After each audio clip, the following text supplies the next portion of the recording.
I hid from my son that my monthly salary was $50,000, living modestly, so he had no idea. On Thanksgiving, he invited me to dinner with his wife's parents. I wanted to see how they would treat a poor man, pretending to be a bankrupt old man. You won't believe what happened as soon as I crossed their threshold.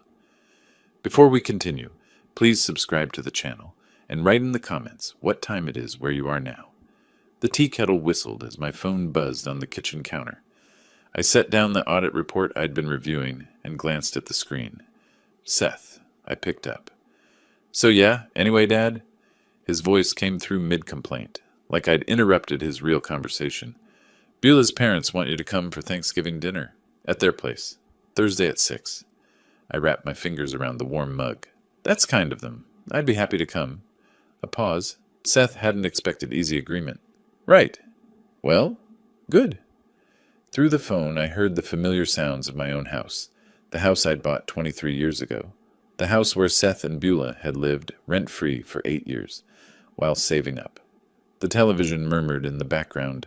Seth cleared his throat. So we found this house in Beaverton, he continued, his tone shifting to that particular flavor of stress I recognized. Perfect size, good neighborhood, $800,000. Problem is the down payment. We're short about $160,000. Banks these days, you know. I looked around my modest apartment. 1 bedroom, clean but sparse. Furniture from second-hand stores, strategically chosen. That's a significant amount. Yeah, well, Seth's voice carried a shrug. Not like you'd have that kind of cash lying around anyway. My jaw tightened. I said nothing. Then Beulah's voice cut through. Not meant for me, but loud enough. Just tell the old man we need money. Wait, never mind. He's probably living on Social Security or something. Seth didn't defend me. Didn't pause. So anyway, Dad, you'll come Thursday? 6 o'clock sharp? I closed my eyes briefly. Government Accountability Office. Senior Auditor. $50,000 monthly salary. Portfolio worth $2.3 million. The numbers ran through my mind like they did every time I reviewed my quarterly statements. 20 years ago, I'd made a choice. Raise Seth without the cushion of wealth. Let him build character. Learn self-reliance. Watch him become a man who earned his way. The irony burned. I'll be there, Seth. Should I bring anything? Just yourself. Don't worry about it. A pause, then. Actually, maybe don't park on the street. The Bakers have a nice neighborhood. Park around the corner or something. I opened my eyes, stared at my reflection in the darkened window overlooking Portland's downtown streets. The man looking back at me was 62, fit, methodical, a man who'd spent decades analyzing financial misconduct, finding patterns others missed. I won't be late, I said, my voice deliberately even. Thank you for inviting me? Yeah, bye. He hung up without waiting for response. I set the phone down carefully. The apartment settled into silence around me, the hum of the refrigerator, distant traffic, my own breathing. Strategic poverty, I'd called it once in my mind. This place cost me $900 a month when I could afford 10 times that. The used Camry in the parking garage instead of the Mercedes I'd considered, Goodwill suits and drugstore reading glasses, all so Seth would learn what it meant to work for something. I walked to the bookshelf and picked up a framed photo. Seth at 7, gap-toothed and grinning, holding up a certificate from his school spelling bee. Best dad, he'd written on the back in careful pencil. I remembered that day, how proud he'd been, how hard he'd worked on those words. When had that boy become the man who told me to park around the corner? I set the photo down and moved to my desk. Years of auditing had trained me for documentation. I opened my laptop, created a new file. Titled it simply Thanksgiving 2024. Date, November 18th, Monday evening, 7:43 p.m. Call from Seth Stewart. Duration, approximately 4 minutes. Content, Thanksgiving invitation. Request for $160K, indirect. Dismissive comments. I typed it all, fingers steady on the keys. What was said, what was implied, what I'd overheard. Beulah's voice, Seth's silence. The casual cruelty of assuming I had nothing because I appeared to have nothing. An audit always started with the initial evidence, the first anomaly that suggested deeper problems. This was my first entry. I saved the document and stood, walked to my closet and opened the door. The suits I wore to the office hung on the left, tailored, professional, appropriate for a GS-15 senior auditor. On the right, pushed to the back, the older clothes, the worn jacket I'd bought on sale 15 years ago, the shoes with heels that needed replacing. I needed to see the truth before deciding anything. Needed to know who my son had become when he thought his father had nothing to offer. My hand moved past the good suits, reached for the back of the rack. Thursday was 3 days away. I'd attend this dinner. I'd play the role they'd assigned me, the poor, embarrassing father who couldn't park on their nice street.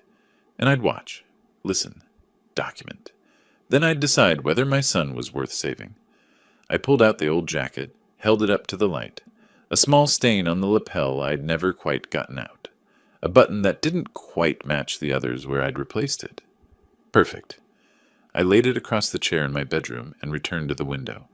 Portland's light stretched below. Tiny lives in tiny apartments. Everyone carrying their own calculations of worth and dignity. My phone sat silent on the counter. The tea had gone cold. I thought about that 7-year-old boy with the spelling bee certificate. Wondered when he'd stopped seeing me and started seeing only what I appeared to lack. Thursday would answer that question. I opened my closet again and looked at the suits I never wore around Seth. Then I pushed them aside and reached for the back of the rack. The old jacket smelled faintly of mothballs. Monday morning light filtered through my apartment windows as I examined the fabric. Worn at the elbows, the color faded from charcoal to something closer to ash. I'd worn it to a budget committee meeting 9 years ago, back before my promotions, before the salary bumps that had built my portfolio into something substantial. It would do nicely.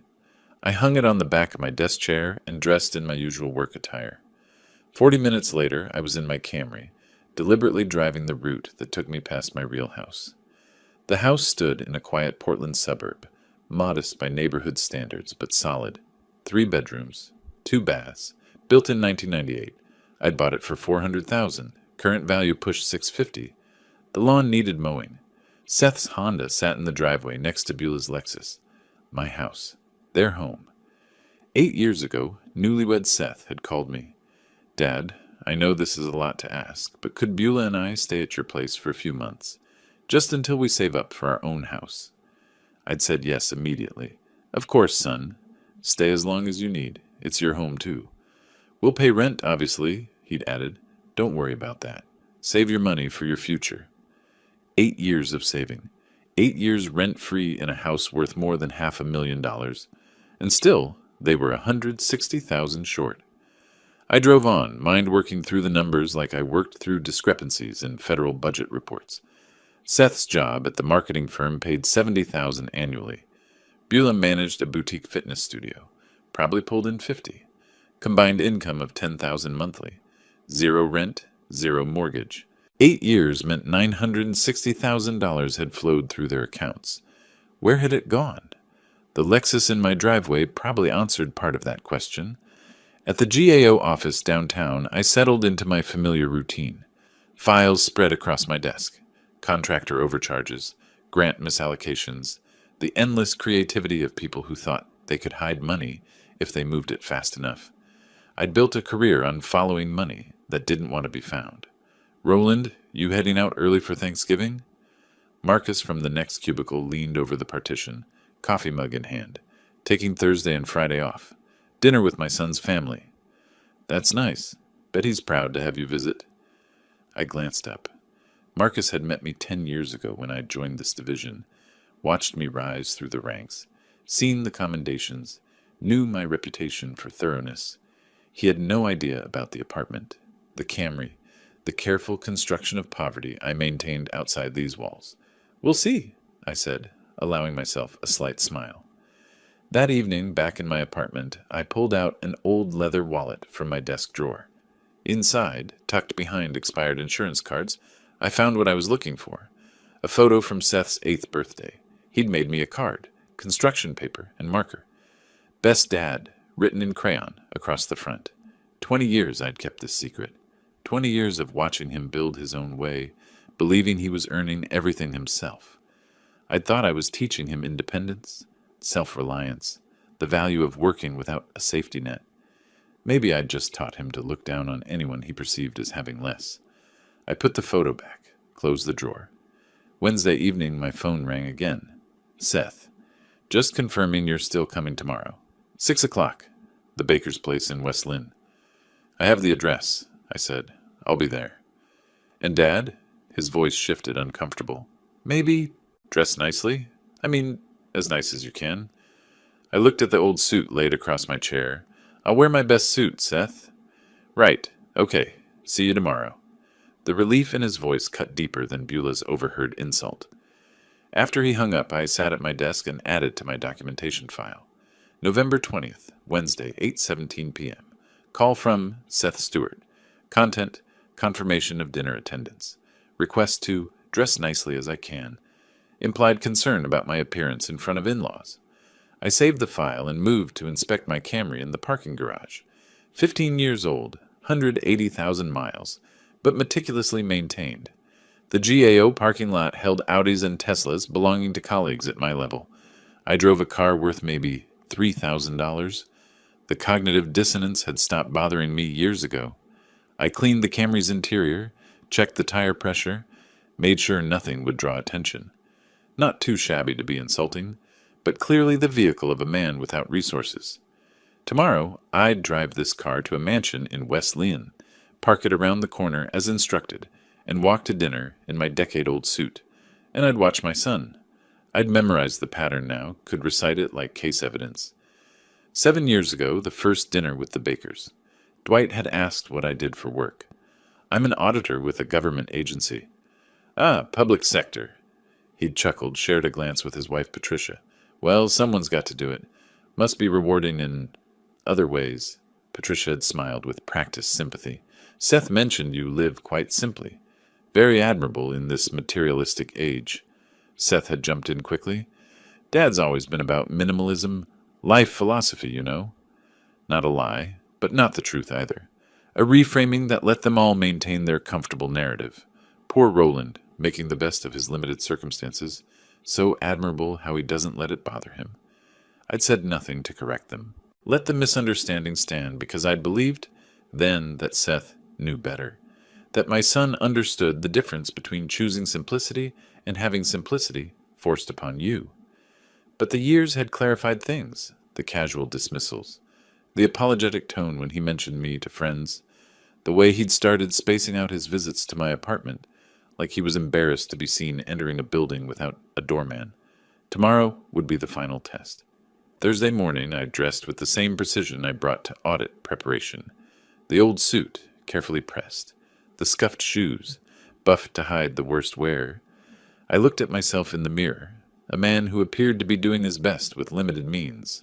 The performance was complete. I locked the apartment door behind me and walked to my car. The baker's house was 40 minutes away in West Lynn, one of Portland's wealthier suburbs. Dwight had made his money in commercial real estate. Patricia's family had old money, the kind that predated Oregon's statehood. They'd built a house that announced their status from the street. By 7 o'clock tonight, I'd know whether my son was worth saving. The Camry's engine turned over smoothly. I backed out of my assigned space, drove through downtown toward the highway. Traffic was light. Everyone rushing toward their own Thanksgiving tables, their own family gatherings. I wondered how many of them were tests in disguise. The highway stretched before me, morning sun glinting off the hood of my ancient car. My phone sat silent in the cup holder. The suit felt scratchy against my neck. In my mind, I reviewed the framework I'd spent 40 years developing, the auditor's approach to uncovering truth. Establish the baseline, document the evidence, follow the pattern, draw conclusions only from facts, never assumptions. Tonight I'd gather the final data points. Then I'd know what kind of man my son had become. The neighborhoods transformed as I drove west. Modest apartments gave way to sprawling homes, then mansions with gates.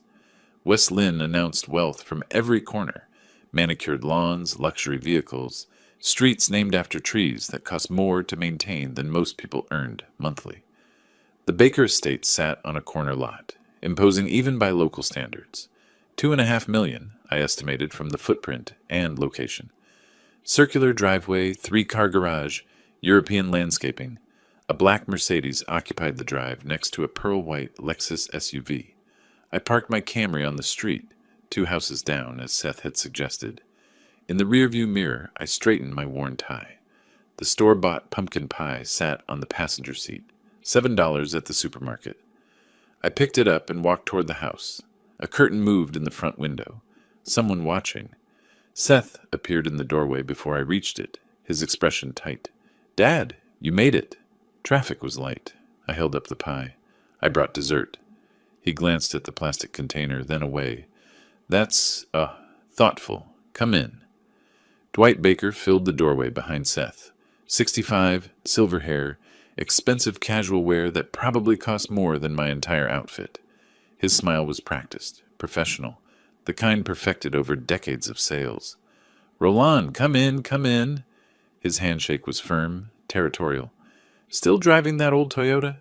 They really do last forever, don't they? Japanese engineering. It serves its purpose." Patricia appeared beside her husband, blonde and polished, jewelry catching the light. "How practical. Seth says you've always been about practicality." Beulah stood behind them, her face rigid with something between embarrassment and contempt. "More like necessity, Mom." They ushered me into a living room that belonged in a magazine. Vaulted ceilings, contemporary furniture, artwork that looked original, everything positioned to impress.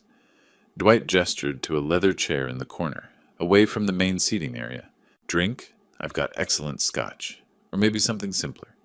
"Water is fine? Water it is." He poured himself 3 fingers of amber liquid from a crystal decanter. "So, Roland, government work. You're at some agency downtown?" "The Government Accountability Office. I audit federal spending." Dwight laughed, a booming sound that demanded attention. "Ah, a bureaucrat. Well, someone has to do it, I suppose. The pay must be adequate?" "It meets my needs." Patricia settled onto the sofa, crossing her legs. "Such important work, I'm sure. Public service is so admirable when people don't have other options." I sipped my water, said nothing. Seth sat beside Beulah on the love seat, his posture rigid, avoiding my gaze. "Tell me," Dwight continued, swirling his scotch, "what happened? You must have had ambitions when you were younger. Plans for something more?" "I chose my path deliberately." "Interesting choice." His tone suggested otherwise. "I went the opposite direction. Started selling cars at 22, owned my first dealership at 30. Now I've got 3. $1 million revenue stream. Different philosophies, I suppose." Dinner was served in a dining room with a table that could seat 12. The meal was catered. Turkey carved by someone who wasn't Patricia. Sides and warming dishes. Wine that probably cost more per bottle than my monthly electric bill. They'd placed me at the far end, a cheap folding chair brought in to accommodate the extra guest. My store-bought pie sat on the sideboard, ignored beside an elaborate selection of professional desserts. Dwight dominated the conversation, gesturing with his fork, refilling his own glass repeatedly. "Just closed the deal on my 3rd dealership last month. Seth, you really should come work for me. Real money in automotive sales. Not like that tech stuff." "I'm doing okay in tech, Dwight." Patricia dabbed her lips with a linen napkin. "Better than some family examples, certainly." She glanced at me, her meaning clear. "Seth has always been capable," I said quietly. Beulah's fork clinked against her plate. "Capable, but held back. Some people inherit advantages. Seth had to build everything himself." The irony would have been funny if it weren't so painful. Seth had inherited a house, 8 years rent-free, every advantage I could provide without revealing my resources. And still, they believed this narrative. "Must be difficult," Patricia continued, "making ends meet on a government salary. Do you have savings? Retirement accounts?" "I'm adequately prepared." Dwight leaned forward, "but not enough to help with major expenses, I'd imagine. Seth mentioned you two found a house. 800,000. Beautiful area, Beaverton. You need what? 160 for the down payment?" Seth nodded. "Yes, sir. We're working on it." "What about family help?" Dwight turned to me. "Roland, can you contribute?" The moment crystallized. I felt Seth's eyes on me, waiting for me to confirm what he'd already told them, that I had nothing to offer. "That's a significant sum," I said. "That's what I thought." Dwight's smile was triumphant. "No offense, but government work doesn't exactly build wealth, does it? Can't squeeze blood from a stone." Seth sat silent. Not a word in my defense. Not even a token protest against Dwight's condescension. Beulah set down her wine glass. We've learned to be realistic about what's possible from different sources. Well then, Dwight stood, walked to Seth's chair, placed a hand on his shoulder. Tell you what, Patricia and I will provide the 160,000 down payment, gift from us. Can't have our daughter wait on forever for help that clearly isn't coming from elsewhere. Seth's face transformed. Dwight, that's incredibly generous. Thank you. Beulah rose to hug her father. Thank you, Daddy. This is why I'm grateful for real family support. Patricia beamed. Some families help their children succeed. That's what parents do when they're able. I watched my son accept another man as his benefactor. Watched him show more gratitude to Dwight in 30 seconds than he'd shown me in 8 years. The Camry insult, the parking instruction, the cheap chair at the end of the table, all of it I could have forgiven. But not this silence, not this acceptance of my humiliation without a single word of defense. That's very generous of you both, I said, my tone perfectly neutral. We moved through dessert, their elaborate pastries, not my pie. Conversation continued around me like I was furniture. Dwight's business successes, Patricia's charity board, Beulah's boutique studio expansion plans. Seth contributed enthusiastically, animated in ways I rarely saw anymore. At 9 o'clock, I stood. Thank you for the meal. I should be going. Dwight barely looked up. Early night? Well, long drive back to... Where are you living these days? Downtown. Small place. Cozy, I'm sure. Patricia's smile was dismissive. Good night, Roland. Seth rose halfway, then settled back. Bye, Dad. Not, let me walk you out. Not drive safely. Just a quick dismissal, eager to return to his real family. Goodbye, Seth. I paused at the doorway. Enjoy your new house. I walked to my Camry alone. No one accompanied me. No one watched from the window. I sat in the driver's seat, key in the ignition, but not turning it. My hands were steady, my breathing even. The auditor in me was already organizing the evening into categories, documenting evidence, building the case file. 8 years rent-free in my house. Tonight's complete betrayal. Dwight's hand on Seth's shoulder, claiming him. I started the engine and pulled away from the curb. In my rearview mirror, the Baker mansion blazed with light and laughter. I'd seen enough. The drive back took longer than usual. I stopped twice, once at a gas station just to sit in the fluorescent light, once at a park overlook where Portland's downtown glittered below. My mind was working, sorting, categorizing. Not anger, something colder. I reached my apartment at 10:47. The building was quiet, most residents already asleep. I unlocked my door, set my keys in the bowl by the entrance, and moved directly to my desk. Documentation first, always. I opened my laptop and pulled up the file I'd started Monday. Added a new entry. November 21st, Thursday, 6:00 p.m., 9 Gap p.m. Location, Baker Residence, West Lynn. Present, Dwight Baker, Patricia Baker, Seth Stewart, Beulah Stewart, Roland Stewart. I typed everything. Dwight's comments about my car, Patricia's questions about my finances, Beulah's contempt, Seth's silence, the down payment offer, Seth's gratitude, not to me, never to me, but to the man who'd spent the evening systematically diminishing everything I was. The words filled 3 pages, clinical, precise, the way I'd write an audit report on financial malfeasance. When I finished, it was past midnight. I saved the document, backed it up to 3 separate drives, then sat back in my chair. 20 years of deliberately living beneath my means, teaching Seth independence. 8 years of free housing while he saved nothing. Tonight's complete betrayal. I pulled up my financial management software. Government Accountability Office salary. $50,000 monthly. 23 years at this level. 20 more before that at lower grades. Total career earnings over 40 years, conservatively managed. Checking account, $127,000 savings accounts, 4 $18,000 investment portfolio, 1,987,000 401k retirement, $845,000 total liquid assets, $307,000. The house where Seth lived, rent-free, $650,000 current value, mortgage paid off 12 years ago. Total assets, $427,000. I stared at the numbers. $4 million my son thought didn't exist. $4 million that could have prevented tonight's humiliation with a single sentence. but I'd wanted to know who he really was. Now I did. Friday morning arrived with gray rain. I made coffee, sat at my kitchen table, and opened my laptop again. First search. Oregon inheritance law. Disinheritance children. The results were clear. Oregon allowed complete disinheritance. No requirement to leave anything to adult children. A properly executed will with explicit language would suffice. Second search. Oregon eviction law. Family members. More complex. 30 days notice minimum.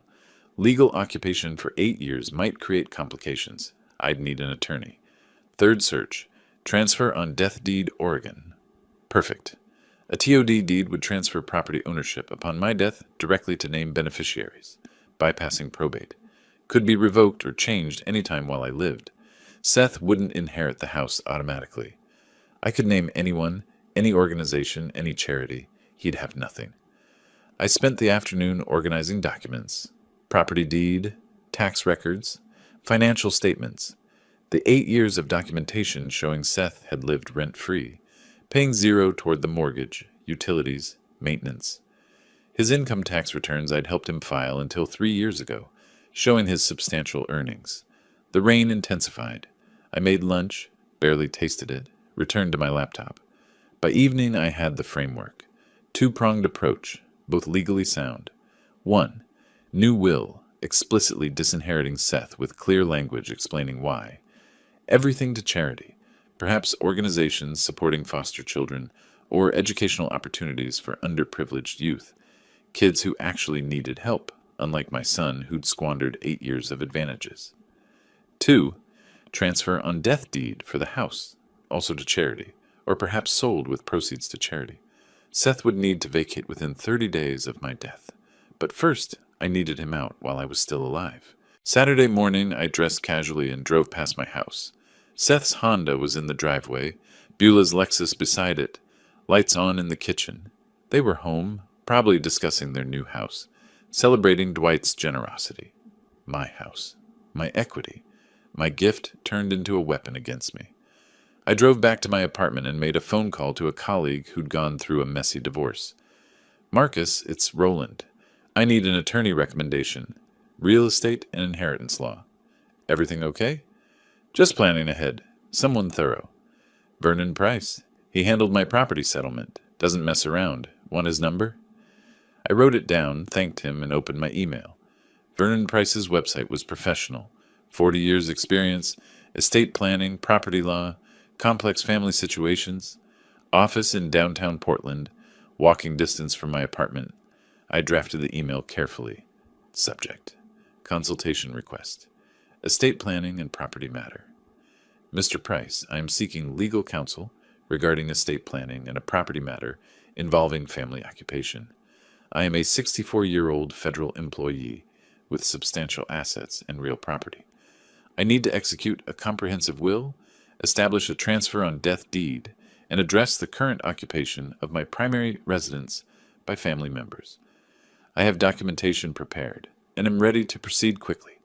Please advise your availability for an initial consultation. Regards, Roland Stewart. I read it twice, checked for typos, and hit send. The email departed with a quiet sound. I sat back in my chair, coffee cooling beside me on the desk. Outside my window, Portland moved through its Saturday routine. People shopping, eating, living their ordinary lives. I'd spent 40 years building financial security, 20 years hiding it to teach my son independence, 8 years providing free housing while he saved nothing and learned to despise me for appearing to have nothing. Last night, he'd sat silent while another man paid for his future. This morning, I'd started the process of removing every advantage I'd ever given him. My phone sat quiet on the desk. Seth hadn't called, hadn't texted, probably didn't even think about how I'd gotten home, whether I was hurt, whether I'd eaten anything beyond the dinner I'd barely touched. I opened my financial software again, looked at the numbers one more time. $4 million. 40 years of careful planning. None of it would ever reach Seth. I pulled up the file with my documentation. 3 parts now, chronological, detailed, damning. Printed it, 3 copies. Put them in separate folders. One for my records, one for the attorney, one for backup. By noon, I'd organized everything an attorney would need: property deed, 8 years of utility bills showing sole ownership, tax returns, the complete financial picture. The plan was simple, legally airtight, morally justified. Seth had made his choice. Now I'd make mine. I closed my laptop and looked around my small apartment, the space I chose, the life I built, the resources I controlled. Monday, I'd likely hear from Vernon Price. We'd schedule a consultation. By next week, I'd have documents drafted. Seth could have his new house, Dwight's generous gift, the life he'd chosen with his real family. He just wouldn't have mine. The weekend passed in careful preparation. I gathered bank statements, property deeds, retirement account summaries, organized them chronologically, cross-referenced by account type. When Vernon Price's assistant called Monday afternoon with an appointment slot for Wednesday morning, I was ready. Wednesday arrived cold and clear. Vernon Price's office occupied 2 floors of a glass-fronted building near Pioneer Courthouse Square. Professional but not ostentatious. Leather chairs, organized shelving, the quiet efficiency of a place focused on substance over appearance. Vernon met me in the conference room, mid-40s, graying at the temples, direct handshake. "Mr. Stewart, thank you for coming in. I understand that you need estate planning assistance." I set my leather portfolio on the table and opened it. "I need to disinherit my son, completely and permanently. Can Oregon law accomplish this?" "Yes, it can. Oregon doesn't require parents to leave anything to adult children." He sat across from me, pen ready. "Tell me the situation." I removed my documentation. First, the handwritten notes from Thanksgiving, then bank statements showing my accounts, property deed for the house, current will leaving everything to Seth, retirement summaries. I arranged them in organized stacks between us. My son showed me who he is when he thought I had nothing. Now that I'm certain of his character, he'll receive nothing. Vernon read through my documentation methodically. Occasionally he made notes, asked clarifying questions. When he reached my financial summary, his eyebrows lifted slightly. "You have substantial assets. The house alone is worth $650,000, paid off 12 years ago. My son has lived there rent-free for 8 years while accumulating 0 savings and learning to be embarrassed by me." "I see." Vernon set the deed aside. "And your liquid assets?" $1.2 million in savings and investments, $800,000 in retirement accounts. I slid another document across. "This shows his income over those 8 years. Combined with his wife's earnings, they should have saved over $1 million. They have nothing." Vernon nodded slowly. "You want this airtight?" "No loopholes, no opportunities for reversal." He pulled out a legal pad and began outlining options. For the house, he explained 2 approaches: life estate or transfer on death deed. TOD was cleaner, faster, harder to challenge. Property would automatically transfer to my chosen beneficiary upon death, bypassing probate entirely. For liquid assets, a new will was straightforward. Name any beneficiary. Include explicit disinheritance language. "Who receives your estate?" Vernon asked. I'd considered this over the weekend. No family alternatives. I had no siblings. My parents long deceased. "I want the money to go to children who actually need it. Kids from families without resources. The Portland Education Foundation provides scholarships to low-income students. Reputable, established. Perfect for estate gifts." "That works. Children who have nothing will benefit from what my son took for granted." Vernon allowed himself a slight smile. "There's a certain poetry to that choice. There's justice to it." He outlined the timeline. Draft new will, 1 week. Prepare TOD deed, 1 week. Notarization required with Joyce Hartman, a reputable notary in the building. Property appraisal recommended with Kevin Murphy, licensed appraiser. Total timeline, 2 weeks to complete all documents. Once executed, Vernon emphasized, these documents are extremely difficult to challenge. Your federal position proves competence, but I recommend additional documentation. Dates, conversations, reasons for disinheritance. Also, consider a cognitive assessment from your physician. Creates medical record of competence at signing. I nodded. My annual federal employee health assessments are current. All normal, no cognitive issues. Perfect. Bring those records to the signing. Over the next 2 weeks, I became intimately familiar with the process. Vernon sent drafts for review. I read each page carefully, my years of analyzing complex federal documents serving me well. I requested specific language changes, clarifications, additional provisions. The property appraisal required coordination. I called Seth on a Tuesday evening. Seth, I'm having the house appraised next Tuesday. The appraiser will need access. Appraised? Why? Insurance purposes. Routine property valuation. Will you be home? No, I'll be at work. Beulah might be here. This seems sudden. It's overdue. I'll coordinate with the appraiser. He'll be professional and quick. Okay, I guess that's fine. Kevin Murphy conducted the appraisal on schedule. I accompanied him. It was my property, after all. Seth wasn't home. Beulah had left for her studio. Walking through the house felt strange. Seth's furniture, Beulah's decorative choices, their lives built in my space without payment or appreciation. Kevin measured rooms, photographed features, noted improvements. The appraisal came back at $650,000, fair market value. By mid-December, all documents were ready. Vernon scheduled the signing for a Wednesday afternoon. Joyce Hartman's notary office occupied a corner of the law firm's second floor. Small desk, official seal mounted on the wall, filing cabinets of recorded documents. 2 witnesses, law firm staff, stood against the wall. Joyce reviewed my federal ID badge, verified my identity. She slid the new will across the desk. Mr. Stewart, I need to verify you understand these documents. This will revokes all prior wills and directs your entire estate to the Portland Education Foundation. Do you understand? Completely. And this deed transfers your property to the same foundation upon your death. Your son, currently residing there, is not a beneficiary. You understand this? I do. That's my intention. Very well. Please sign here, here, and initial here. I signed with deliberate strokes. The pen moved smoothly across the pages, then the TOD deed. Joyce applied her seal. The stamp made a definitive sound that echoed in the quiet room. She handed me the documents. These are now in effect. The TOD deed needs county recording. The next morning, I personally walked the recorded TOD deed to the Multnomah County Recording Office. I wanted to see it entered into public record myself. The clerk processed it efficiently, provided a stamped copy with the official recording number. I held the document, read the stamp. Real now, permanent. The house would never be Seth's. That afternoon, I returned to Vernon's office for our final meeting. All documents are executed and recorded, he confirmed.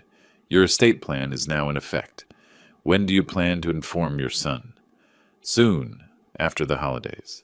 I want him to enjoy one more Christmas, believing he's getting millions. Vernon leaned back in his chair. That's actually remarkably restrained. Most clients in your situation act immediately. I'm not acting from rage. I'm acting from certainty. A few more weeks won't change anything. He nodded. Call if you need anything. And, Mr. Stewart, you've done this correctly. The documentation is thorough. The legal foundation solid. I left his office carrying copies of every document. The originals were filed in Vernon's secure storage, with additional copies in my apartment safe. Christmas came and went. Seth sent a brief text. Generic holiday wishes. Nothing personal. No invitation to celebrate together. No acknowledgement of the Thanksgiving that had changed everything. I spent Christmas Day organizing my files, reviewing my documentation, preparing for what came next. By early January, I was ready. I texted Seth in early January. Brief, neutral. Need to speak with you. Coffee Wednesday afternoon, downtown caf, on 3rd. His response came hours later. Sure, what's this about? Better in person? Wednesday arrived gray with rain. I reached the caf. First, selected a corner table near the window.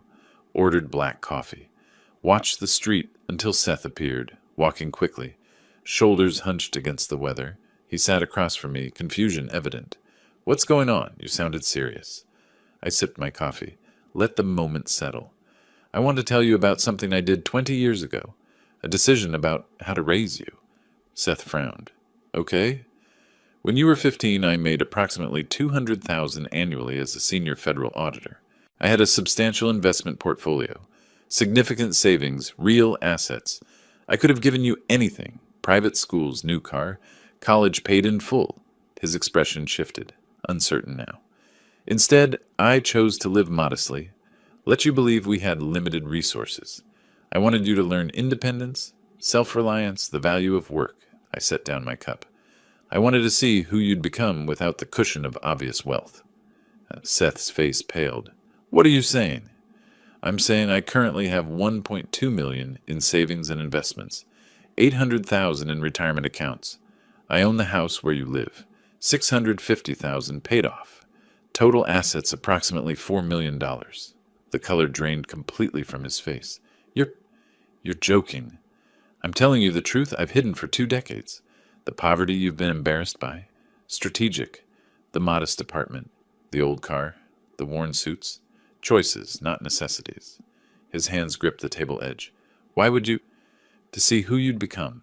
To understand your character when you thought I had nothing. I kept my voice level, professional. Thanksgiving showed me everything I needed to know. Thanksgiving? That was you accepting another man's money without defending your father. That was you sitting silent while the bakers systematically humiliated me. That was you telling me to park around the corner because my car was embarrassing. Seth's mouth opened, closed. I didn't. You did, and I documented it. Every word, every silence, every moment of betrayal. I removed an envelope from my jacket. 2 weeks ago, I completed new estate documents. A will disinheriting you completely. A transfer on death deed, removing you as beneficiary of the house. Everything goes to the Portland Education Foundation, scholarships for children from low-income families. I slid the envelope across. These are copies. The originals are executed, notarized, and recorded with Multnomah County. Legally binding. Seth stared at the envelope like it contained poison. You can't. I can.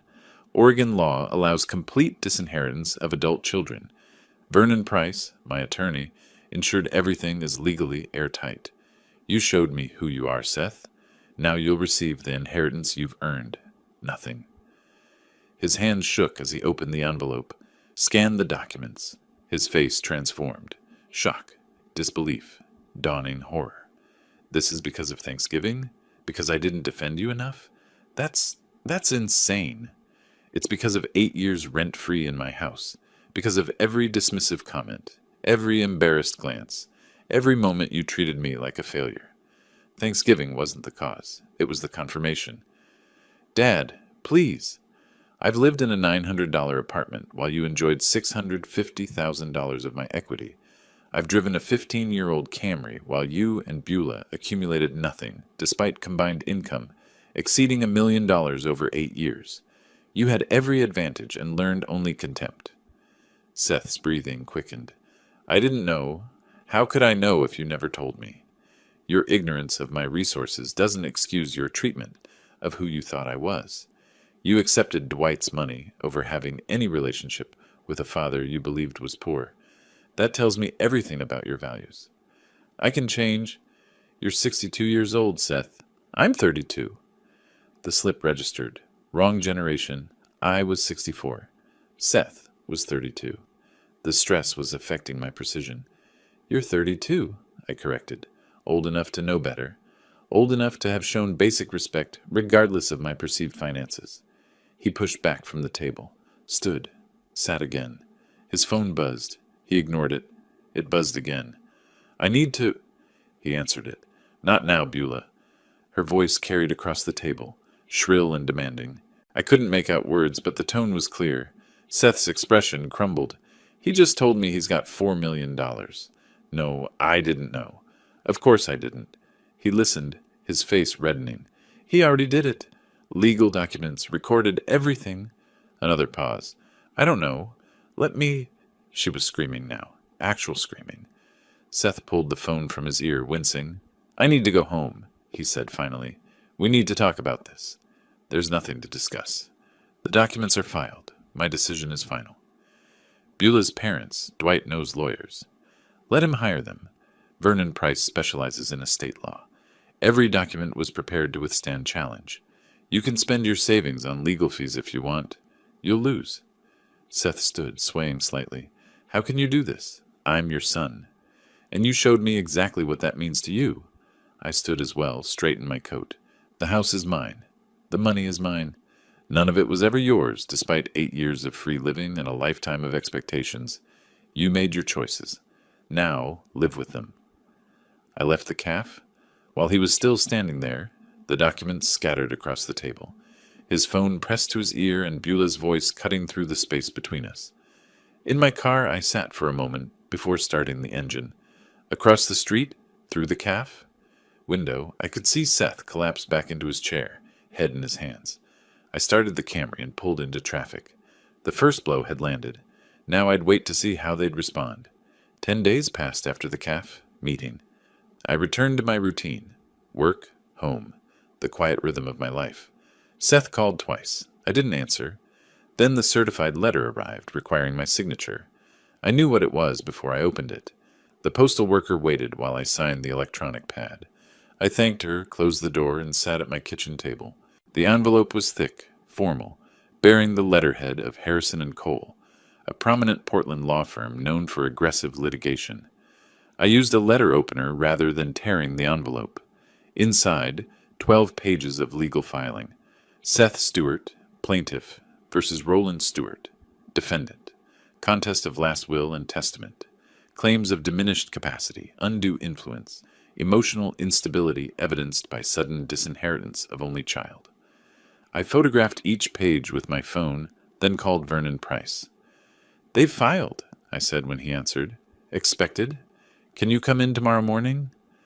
The next day, Vernon spread the filing across his conference table. He read it completely, occasionally making notes, his expression unimpressed. "This is a Hail Mary pass," he said finally. "They're hoping to intimidate you into settlement. Oregon law is clear. Competent adults can disinherit anyone for any reason. You have medical records, employment records, documented reasoning. This won't succeed, but it will take time and energy. Fight it completely." That's what I hoped you'd say. Let's bury them in documentation. Over the next week, I provided everything Vernon requested. Security clearance renewal from 6 months ago. Government background checks requiring psychological screening. Annual physical exam results. All normal, no cognitive decline. Performance reviews from the GAO. Consistently excellent ratings. Vernon compiled it into a fortress of evidence. Harrison & Cole is expensive, Vernon noted. Someone with resources is funding this. Dwight Baker, Seth's father-in-law. That explains the aggressive approach. They're used to buying outcomes. The letters started arriving the second week of February. Handwritten, Seth's familiar script on cream-colored stationery. The first one was 3 pages of rambling apology. Youthful foolishness, misunderstandings, promises to be better. The second referenced specific memories. Teaching him to ride a bike at age 7. That father wouldn't abandon his son now. I read each letter completely, filed them in a folder labeled Seth, February 2025. Didn't respond to any. I recognized manipulation when I saw it. Mid-February, my phone rang. Unknown number. Roland Stewart. Roland, Dwight Baker. Let's talk man-to-man, businessman to businessman. What's your number? I switched the phone to speaker, started recording. My number? Everyone has a price. You want to leave money to charity? Fine. Name the amount you want for yourself, and we'll settle this. This isn't about money, Mr. Baker. It's about character. Seth failed a test he didn't know he was taking. Dwight's voice hardened. Don't be naive. Everything's about money. You're just playing hard to get. 200,000? 3? You can't buy your way out of this. Goodbye. I hung up, saved the recording, emailed it to Vernon with a timestamp. The third call that week came from Beulah directly. First time she'd ever called me. Roland, it's Beulah. I'm calling because I think we all need to take a step back. We're family. Family shouldn't fight like this. We became strangers at Thanksgiving. This call doesn't change that. Her voice shifted, sweeter, almost pleading. I'm trying to apologize. Can we have dinner? Talk properly? Your apology is motivated by money, not remorse. The answer is no. You're being unreasonable. Seth is your only child. And he showed me exactly what that means to him. Goodbye, Beulah. I hung up. She called back immediately. I declined the call. She called 3 more times that evening. I blocked her number. Vernon filed our counter-motion in late February. The documentation was overwhelming. 40 years of federal employment, annual competency reviews, medical records, my written analysis of Seth's behavior from Thanksgiving onward, witness statements from colleagues about my professional capability. The estate planning process itself demonstrates competence, Vernon wrote in the filing. Mr. Stewart researched Oregon law, consulted legal professionals, made informed decisions over multiple weeks, executed documents properly. These are not the actions of someone with diminished capacity. The hearing was scheduled for late February. I dressed in my work suit, professional, appropriate for a senior federal auditor. Vernon met me outside the courtroom. Stay calm, answer questions directly, show them exactly who you are, he advised. The courtroom was smaller than I'd expected. Seth sat at the plaintiff's table with his attorney from Harrison and Cole, a woman in her 40s, expensive suit, practiced confidence. Beulah sat in the gallery behind them. Dwight wasn't present. The judge was a woman in her 60s, Judge Patricia Morrison, according to the nameplate. Seth's attorney presented first. Claimed Roland's sudden disinheritance indicated emotional disturbance. Argued no rational parent would cut off their only child without cause. Suggested I'd been influenced or coerced, though she couldn't identify by whom. Vernon countered with documentation. Passed my employment records to the judge. My security clearance renewal, requiring psychological screening, annual physicals, performance reviews, my handwritten notes from Thanksgiving, dated and detailed. Mr. Stewart is a senior federal auditor, Vernon stated. He passed a rigorous background check 6 months ago. He has documented his reasoning clearly. He planned this estate change methodically over months, consulting professionals, making informed decisions. This is textbook competence. Judge Morrison reviewed the materials, then looked at me. Mr. Stewart, you changed your will after 40 years. Can you explain this decision? I met her eyes, spoke clearly. Yes, Your Honor. I kept my financial status private to teach my son independence. At Thanksgiving, I learned how he treats people he believes have nothing. His character, when tested, was found wanting. This seems like a harsh response to a single dinner. It wasn't a single dinner, Your Honor. It was 8 years of taking without gratitude, culminating in one evening where he showed his true values. I documented everything. She studied me for a long moment. You appear quite competent to me, Mr. Stewart. Thank you. She reviewed Vernon's submissions again, then Seth's attorney's filings. The courtroom was silent except for rustling paper. Finally, she looked up. I've reviewed the evidence. Mr. Stewart is clearly competent. He has documented his reasoning. Oregon law permits disinheritance. The will stands as executed. Challenge dismissed. Seth's face crumbled. His attorney gathered her papers quickly, professionally masking her defeat. Beulah sat frozen in the gallery. Outside the courthouse, Seth called across the lobby. Dad, please, just talk to me. 5 minutes. That's all I'm asking. I paused for 1 second. Let him see me, hear him, acknowledge his presence. Then I continued walking. Vernon fell in beside me, creating a physical barrier. In my car, I sat for a moment before starting the engine. The legal challenge had failed. Dwight's money had bought them nothing but expensive legal fees and public documentation of Seth's failure. I drove back to my apartment. The victory felt appropriate, not celebratory. The system had confirmed what I knew. My decision was sound, my reasoning valid, my actions legal. But I knew they wouldn't stop completely. The will was secure now, court-tested and approved. That left one remaining asset, the house where Seth and Beulah lived, rent-free. I suspected that would be their next battlefield. I was ready. 3 weeks passed after the court victory. I returned to work, completed my quarterly audit reports, maintained my routine.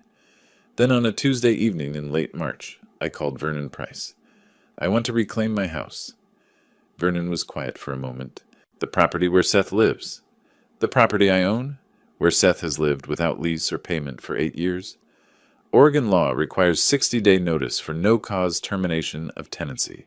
You'll need to deliver written notice, document delivery, then file for eviction if he doesn't vacate voluntarily. Draft the notice. Vernon prepared the document that week. It was formal, legally precise. Notice to terminate tenancy. Effective. April 1st, Seth had 60 days to vacate the premises. No cause required under Oregon law. Property owner exercising rights. On April 1st, I drove to my house at 10 in the morning. Seth's Honda was gone. He'd be at work. Beulah's Lexus sat in the driveway. I knocked on my own front door. Beulah answered, confusion crossing her face. Roland? What are you? I'm delivering legal notice. I handed her the envelope. 60 days to vacate. You and Seth need to be out by June 1st. She stared at the envelope. Vacate? This is Seth's house. This is my house. I bought it 23 years ago. Paid it off 12 years ago. Seth has lived here rent-free by my permission, which I'm now withdrawing. Her face went white. You can't just kick us out. We have rights. You have 60 days. Read the notice. It explains everything. I turned to leave. You're making a mistake. Her voice rose. Dwight will fight this. I looked back. Dwight's money couldn't overturn the will. It won't stop a property owner from reclaiming his own house. June 1st. Be out. I walked to my car, photographed the house and my visit, noted the time and date. Documentation. Vernon filed the forcible entry and detainer action in mid-April, exactly as required when Seth and Beulah didn't respond to the notice. The court scheduled a hearing for mid-May. The hearing was procedural, quick. I presented the property deed showing sole ownership, showed documentation that Seth had never paid rent, had no lease, occupied by verbal permission only, presented the notice to vacate delivered April 1st. Seth's new attorney, different firm, less expensive than Harrison and Cole, argued that 8 years of occupancy created some form of tenancy right. Judge Reynolds rejected it immediately. No lease, no rent, no documentation of any rental agreement. This is permissive occupancy, which the owner can terminate. 60-day notice was proper. I'm ordering the tenants to vacate by June 1st or face forcible removal. Seth sat, rigid in his seat. Beulah wasn't present, probably couldn't face another courtroom defeat. Outside, Seth approached me in the parking lot. Where are we supposed to go? I unlocked my car door. That's not my concern. We can't afford first and last month's rent on a decent place, not with the down payment gone to Dwight's lawyers.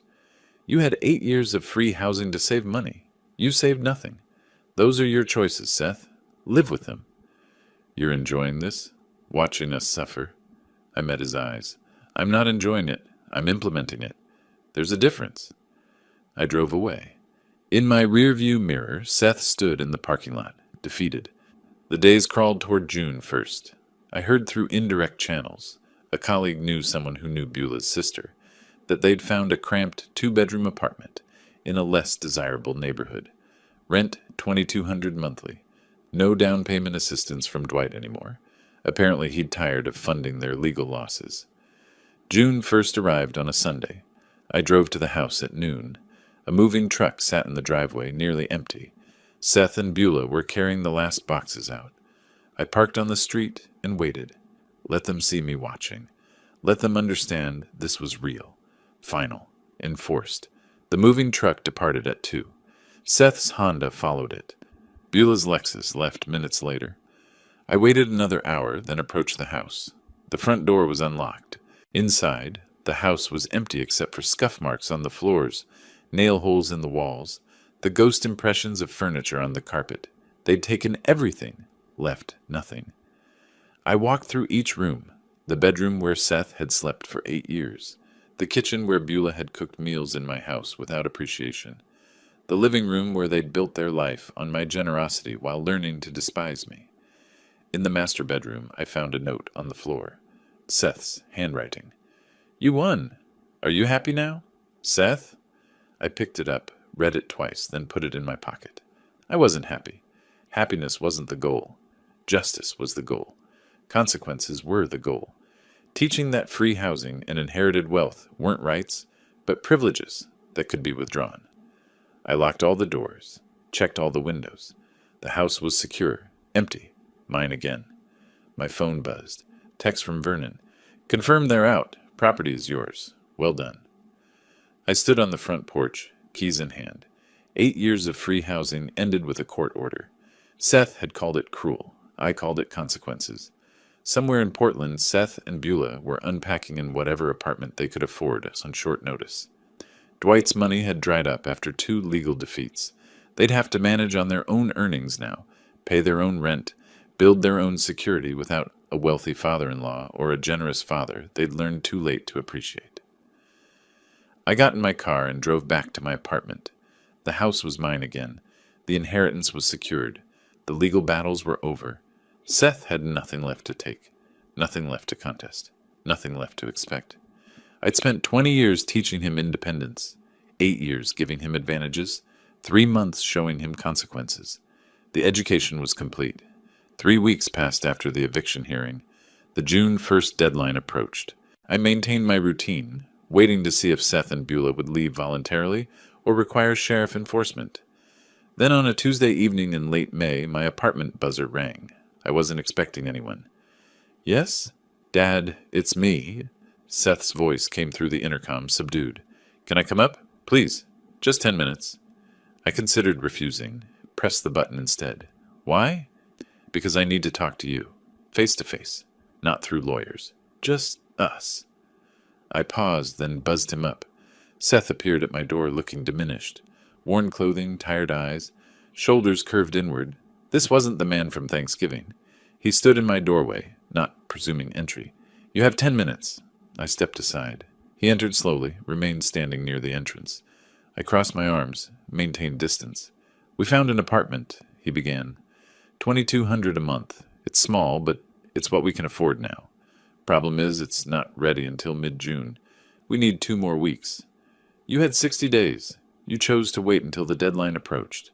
We were trying to find something better. Everything costs more than we expected. The legal fees from fighting you." He looked at his hands. "They wiped out our savings. Those were your choices.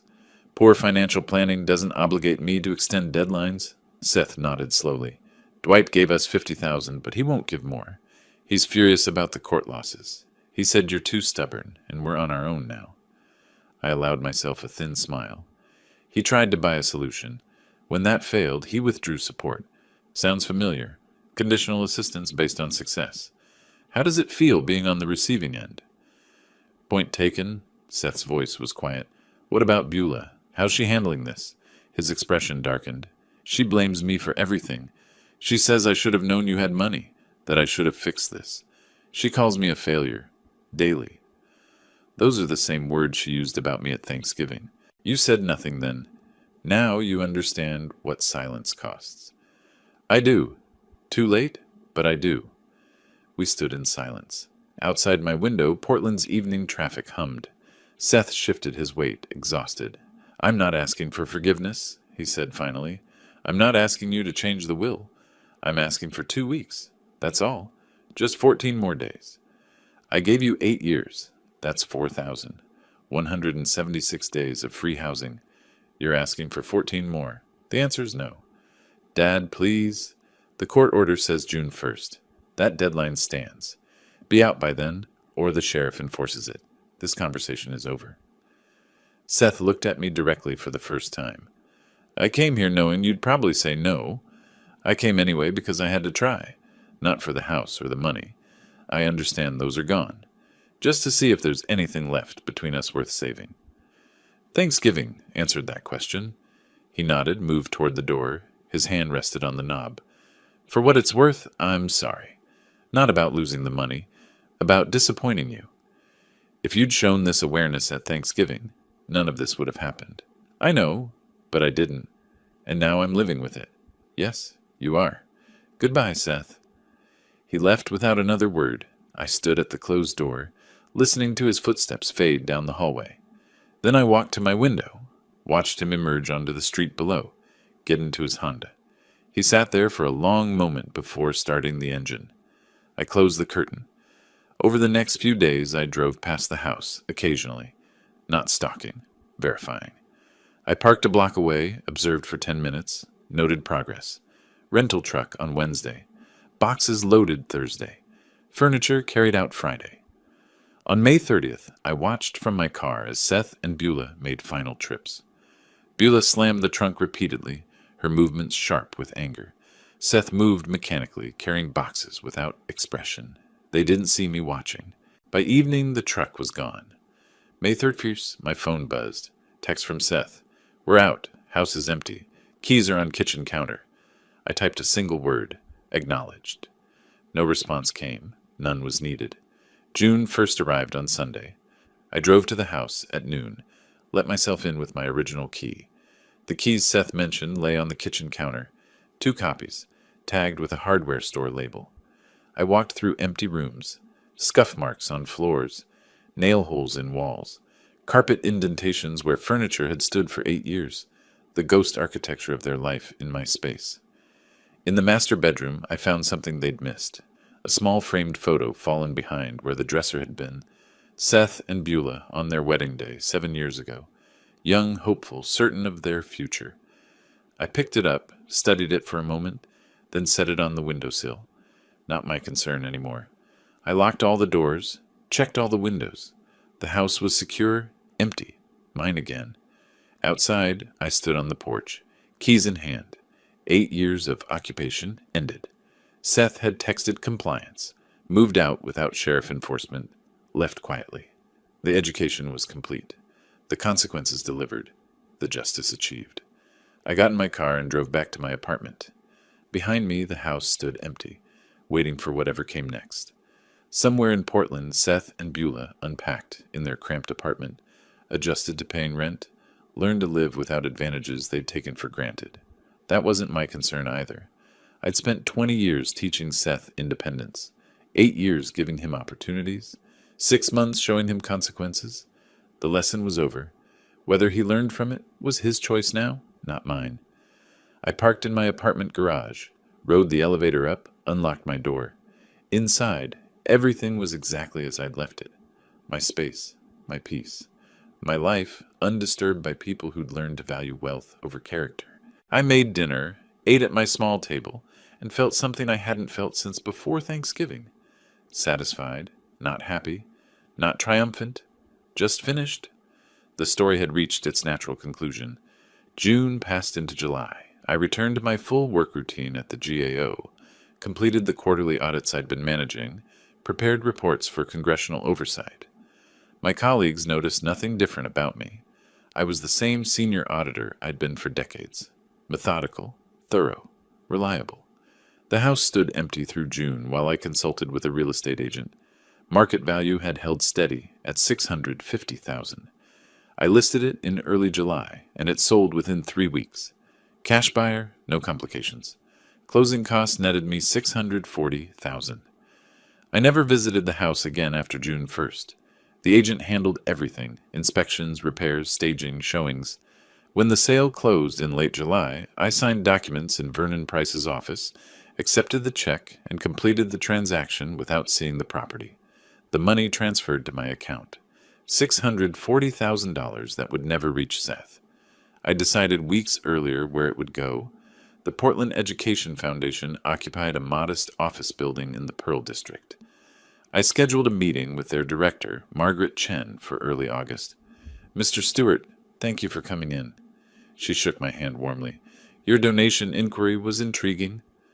I'd outlined my intention in the initial email. Now I explained fully. I'm donating the proceeds from a property sale, $640,000. I want it used for college scholarships for students from low-income families. Full 4-year funding for as many students as the amount allows. Margaret's expression shifted from professional interest to genuine surprise. "That's remarkably generous. May I ask what inspired this?" "I believe in giving opportunities to young people who'll appreciate them. Students who understand the value of education because they've had to fight for it." She nodded slowly. "We could fund approximately 15 full scholarships with this amount, 4 years each, tuition, books, basic living expenses at Oregon public universities. 15 lives changed. That's sufficient." We worked through the details over the next hour. The foundation would manage the scholarship selection and distribution. My name would remain confidential. No publicity, no recognition. The scholarships would be awarded based purely on need and merit. "Would you like updates on the recipients?" Margaret asked. "Many donors enjoy seeing the impact." "No. I trust your judgment in selecting deserving students. Beyond that, I don't need to know." She studied me curiously. "This is unusual. Most major donors want involvement or acknowledgement." "I'm not most donors. The money has a purpose now. That's acknowledgement enough." I signed the donation paperwork, transferred the funds, and left with a simple receipt. $640,000, redirected from a son who'd wasted advantages to 15 students who'd earned them. The letter arrived 3 weeks later, formal acknowledgement from the foundation, 15 scholarships funded, names withheld per my request, but brief descriptions included: first-generation college students, foster care survivors, children of single parents working multiple jobs, young people who understood struggle and valued opportunity. I read the letter once, filed it in my desk drawer, and didn't look at it again. September brought routine. Work, home, the quiet rhythm I preferred. I heard nothing from Seth. No calls, no texts, no letters. The silence was mutual and appropriate. Through indirect channels, I learned fragments. A colleague's friend knew Beulah's sister. Seth and Beulah were in their small apartment, marriage strained but intact. Seth still worked his tech job. Beulah still managed her fitness studio. They paid their rent, managed their bills, lived without safety nets or wealthy benefactors. They were learning what independence actually meant. I felt no satisfaction hearing this, no triumph, just confirmation that consequences were real and being faced. One afternoon in late September, I sat at my desk reviewing audit reports when Marcus stopped by my cubicle. "Roland, you seem different lately. More settled, maybe." I looked up from my computer. "Do I?" "Yeah, can't put my finger on it. But whatever was bothering you last year seems resolved. Some situations required attention. They've been addressed." He nodded, understanding I wouldn't elaborate. "Good for you, man. Life's too short to carry burdens we don't need." After he left, I considered his observation. Was I different? Perhaps. I'd removed toxic relationships, enforced boundaries, ensured my resources would serve worthy purposes. The weight of disappointed expectations was gone. I returned to my audit report. Numbers aligned, expenditures tracked, federal funds properly accounted for. The work I'd done for 40 years, the work that gave my life structure and meaning. That evening I made dinner in my small kitchen, ate at my small table, watched the news briefly, then read financial journals until bedtime. The same routine I'd maintained for decades, but cleaner now. No calls from Seth asking for favors. No performance of poverty to teach lessons. No waiting for character development that never came. Just my life, lived on my terms, by my values. The story people would tell, if anyone told it, would be simple. An auditor, 64 years old, had made decisions about his estate.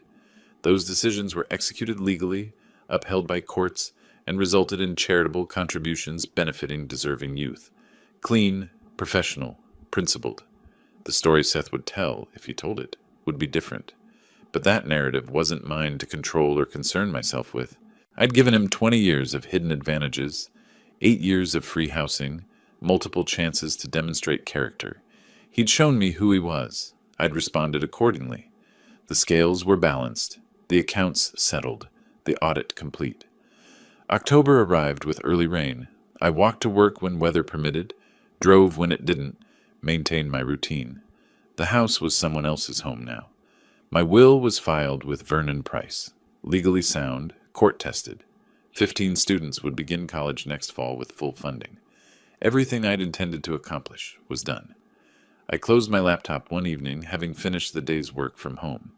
Outside my window, Portland's lights sparkled in the damp darkness. Somewhere in this city, my son struggled with consequences he'd earned. Somewhere else, 15 young people prepared for opportunities they'd been given. I felt no need to know more than that. Tomorrow would bring more audits, more reports, more routine. That was exactly what I wanted.